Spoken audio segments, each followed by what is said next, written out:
Bonjour à tous. Bonjour. On se retrouve dans cette nouvelle vidéo pour faire un point sur explication linéaire, autrement appelée lecture linéaire, et commentaire de texte, autrement appelé commentaire composé, pour l'épreuve orale et l'épreuve écrite. Dans cette vidéo, on va aussi vous montrer comment réaliser un plan thématique pour le commentaire littéraire, le commentaire écrit. Il est important dans un premier temps de savoir que votre explication linéaire ou votre commentaire composé ou littéraire ont le même but, expliquer un texte. C'est l'organisation de l'exercice qui va changer.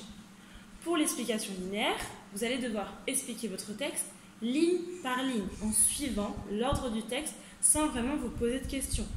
Votre plan va donc suivre la logique du texte et va être évident. Vous allez trouver des mouvements dans le texte, mais toujours en gardant cette logique de ligne par ligne. C'est bien sûr l'épreuve orale. Pour le commentaire composé ou littéraire, qui est l'épreuve écrite, votre organisation, votre explication va être différente puisque vous allez devoir trouver des grands thèmes. Ce sont ces grands thèmes qui vont vous permettre d'expliquer le texte. Vous ne suivez donc plus une logique linéaire, ligne par ligne, mais plutôt une logique qu'on va appeler thématique. Vous trouvez des grands thèmes, vous trouvez des exemples qui viennent illustrer ces thèmes, et donc vous expliquez votre texte thématiquement. Donc, l'explication linéaire, c'est pour l'oral, et donc je l'ai rappelé ligne par ligne. Le commentaire littéraire est composé pour l'écrit par thème. Au niveau de la construction, vous allez avoir le même fonctionnement. Pour chaque exercice, vous trouverez une introduction avec une problématique, un développement avec différentes parties qui vont correspondre pour l'explication linéaire aux différents mouvements, qui vont correspondre pour le commentaire composé aux différents thèmes, et bien sûr une conclusion qui devra répondre à votre problématique.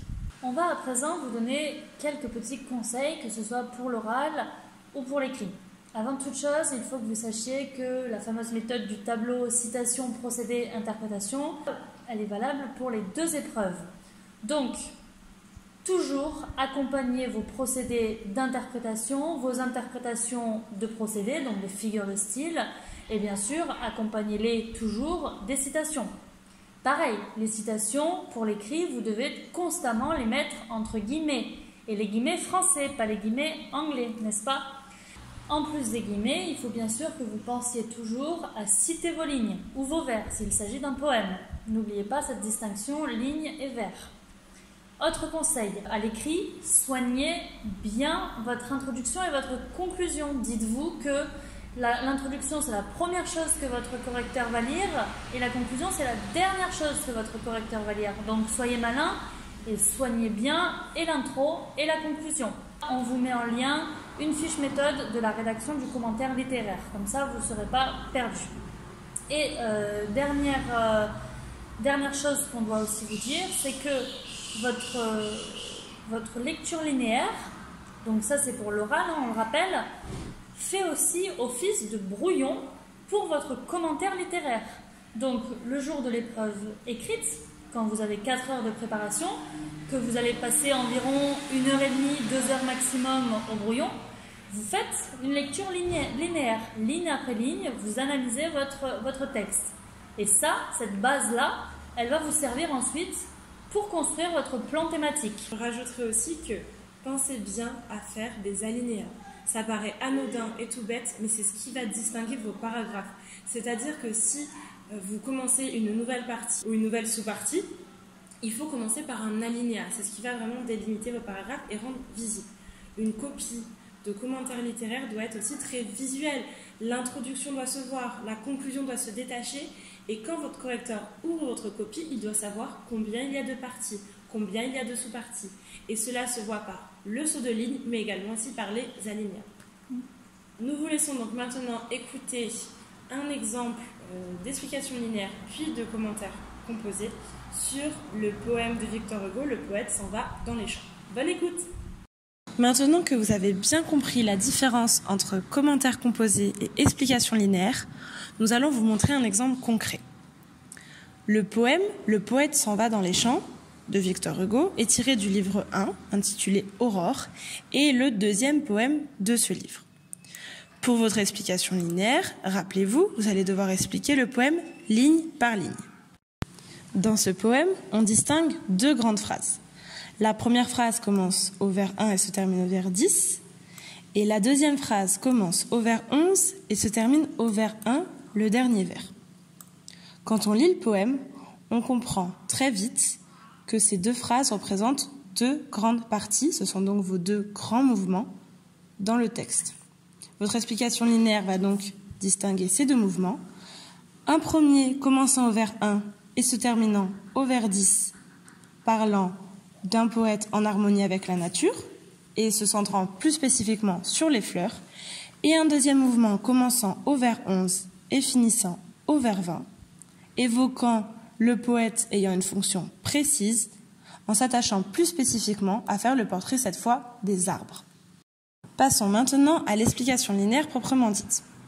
Le vers 1 commence par le groupe nominal « le poète ».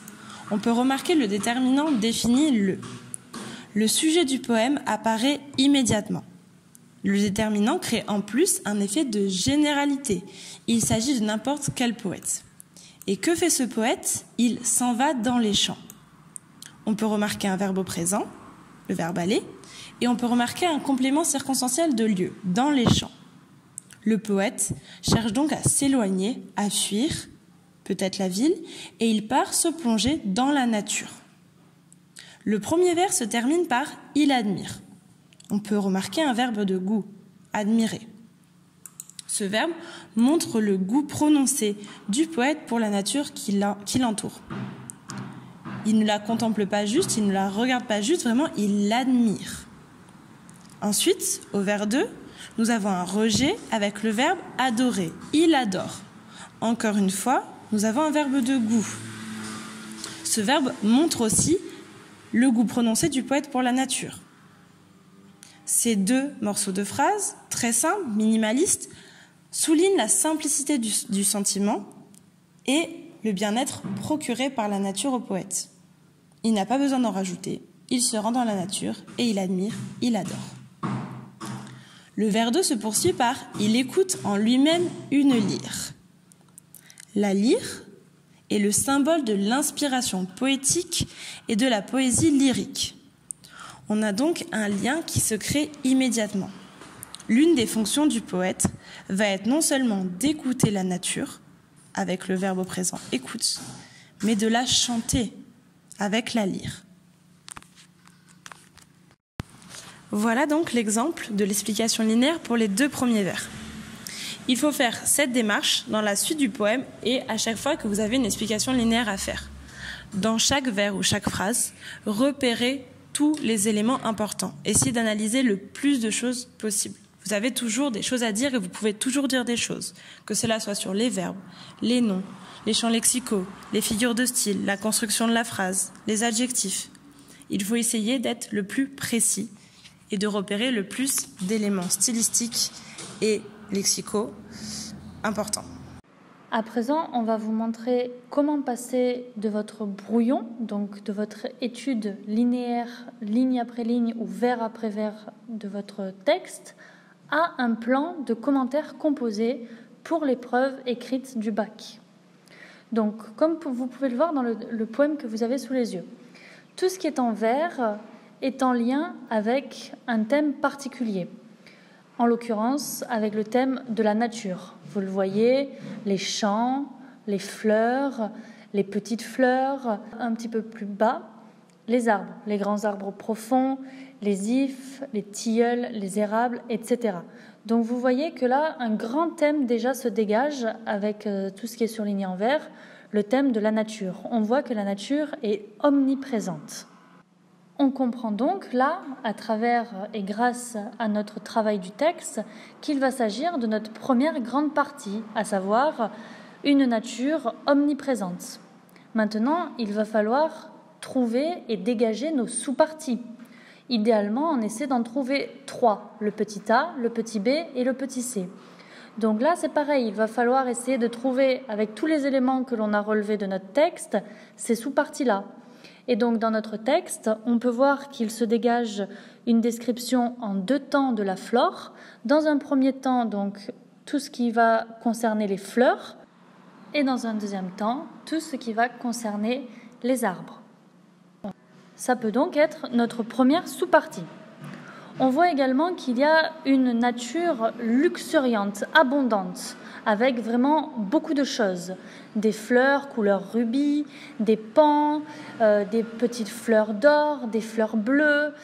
Et cette nature luxuriante concerne également notre deuxième partie du poème, avec les arbres, et où on a toute une liste d'arbres, tous ces vieillards, les ifs, les tilleuls, les érables, les saules touridés, les chênes vénérables. Enfin voilà, on a vraiment une nature qui est abondante et diverse. Pour ce qui est de notre dernière sous-partie, elle semble assez évidente parce que, comme vous l'aurez repéré, il y a de nombreuses personnifications, notamment les fleurs qui s'adressent directement au poète, tiens, c'est notre amoureux qui passe, mais encore plus bas dans le texte, avec les arbres, leurs têtes de feuillets et leurs barbes de lierre. On voit ici que les arbres sont personnifiés. Notre sous-partie, notre dernière sous-partie, pourrait tout simplement être une nature humanisée. Et donc là, il y aurait aussi beaucoup de choses à développer, puisque beaucoup de personnifications, comme nous l'avons vu. Donc, ce qu'il faut que vous compreniez, c'est que grâce à notre travail au brouillon, à notre travail du texte avec nos petits fluos et nos stylos, on a réussi à dégager un grand thème, une nature omniprésente. Mais on a aussi réussi à trouver 3 sous-parties qui, elles-mêmes, bien sûr, entrent dans notre grand thème nature omniprésente. Les 3 sous-thèmes viennent en quelque sorte justifier notre grand thème. Les 3 sous-parties sont évidemment en lien avec notre grand 1. Et bien sûr, quand je vous cite le texte, ce sont des exemples qui viennent prouver mes sous-parties, qui elles-mêmes viennent en quelque sorte prouver, justifier mon grand thème. Donc il faut toujours que vous gardiez en tête ensuite dans la rédaction, citation, procédé, interprétation. Ça ne change pas. Il faut toujours que vous apportiez des exemples et apporter aussi vos interprétations. C'est très important. On va à présent effectuer la même démarche, mais cette fois-ci avec un deuxième thème. Parce que comme vous le savez, le commentaire de texte comporte au minimum 2 grandes parties. Comme vous avez pu le voir, nous avons trouvé dans ce poème un premier grand thème, la nature.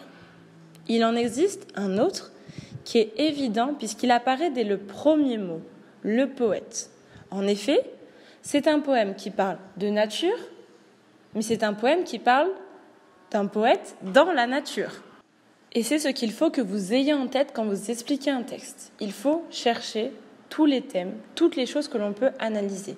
Expliquer un texte, c'est vraiment aller le plus loin dans l'analyse. Il faut que vous cherchiez toutes les choses qui peuvent être intéressantes à analyser. Et ici, le premier thème, c'était la nature. Le deuxième, ça va être le poète. Nous pouvons donc faire une deuxième grande partie centrée sur la fonction du poète. Comme pour la première grande partie, vous allez devoir trouver des sous-parties qui vont justifier ce grand thème. Ces sous-parties vont se construire à partir des exemples que vous aurez trouvés dans le texte. Nous pouvons voir par exemple que le poète se rend dans les champs, dans la nature, et a un comportement particulier dans cette nature. En effet, il l'admire, il l'adore, il écoute en lui-même une lyre. Souvenez-vous, la lyre, ça a un lien direct avec l'inspiration poétique. Un premier sous-thème apparaît donc, une première sous-partie, c'est l'inspiration du poète. En effet, le poète va dans les champs pour s'inspirer de la nature et écrire sa poésie. De plus, dans ce poème, notre poète est présenté comme ayant un lien particulier avec cette nature. En effet, on le voit dès le vers 3, et le voyant venir. En effet, les fleurs ont une réaction, réagissent quand elles voient arriver le poète. À l'inverse, le poète parle d'elles en les décrivant, en montrant comme elles sont belles, les petites fleurs d'or, les petites fleurs bleues. Il parle des belles, et les fleurs réagissent en parlant de leur amoureux. Or, quand quelqu'un nous aime, en général, il fait des éloges, il vante notre beauté, il déclare son amour. Et c'est exactement ce que fait le poète avec les fleurs. Dans la deuxième partie du texte, c'est un autre lien qui se met en place entre le poète et la nature. Un lien de respect. les arbres lui font de grands saluts et se courbent jusqu'à terre. Nous pouvons donc voir que, dans les deux cas, le poète est à la fois amoureux, mais aussi respectueux de la nature et qu'un lien fort s'établit entre les deux. Vous avez donc une deuxième sous-partie. Enfin, un dernier sous-thème peut permettre de justifier notre grand thème sur la fonction du poète. En effet, dans la poésie romantique, et Hugo y est très attaché, le poète a un rôle spécial. Il est le prophète, il est celui qui décrypte la nature, qui la comprend et qui donne sa parole aux êtres humains dits classiques. Cette place particulière du poète est mise en évidence dans le poème. On le voit ainsi au vers 16 avec la comparaison avec la sagesse religieuse. En effet, Victor Hugo parle des oulémas et du mufti, qui sont des personnalités importantes dans la religion musulmane. On le voit également puisque le poète est qualifié de rêveur, c'est lui, c'est le rêveur. Le poète est donc un rêveur qui est reconnu par ceux qui l'entourent, qui va décrypter le monde dans lequel il vit, qui va souligner la nature et qui va la transmettre aux autres. Et il est également qualifié comme étant la sereine lueur. Il est donc celui qui éclaire, qui décrypte le monde, qui lui donne sa lumière pour faire accéder aux êtres humains au sens de la nature et du monde. Ainsi, à partir de la mise en évidence des différents thèmes permis par l'explication linéaire de chaque phrase, nous avons pu construire un plan de commentaires composé. C'est ce travail-là que vous devez faire au brouillon, à l'écrit. Prenez le temps de faire l'explication linéaire, analysez chaque vers, chaque ligne, relevez les choses importantes. Et à partir de là, cherchez des thèmes, des sous-thèmes, vous permettant de construire le plan de commentaires composé. Ne perdez pas de vue l'idée que le commentaire composé fonctionne en escalier. Vous avez des exemples qui viennent justifier vos sous-parties et vos sous-parties viennent elles-mêmes justifier vos grandes parties qui sont les grands thèmes que vous avez trouvés dans le poème. Ces grands thèmes sont également des réponses apportées à votre problématique. Cette étape du brouillon doit vous prendre 1h30, 2 heures maximum. N'oubliez pas que le commentaire composé est un exercice écrit. La partie rédaction est également importante. Si sans le brouillon, vous ne pouvez pas faire de rédaction, il ne faut pas prendre trop de temps sur le brouillon et en garder quand même pour votre rédaction. On espère que cette vidéo aura été claire pour vous, que vous aurez mieux fait la distinction entre l'épreuve orale et l'épreuve écrite et que vous aurez aussi mieux compris comment construire un plan thématique.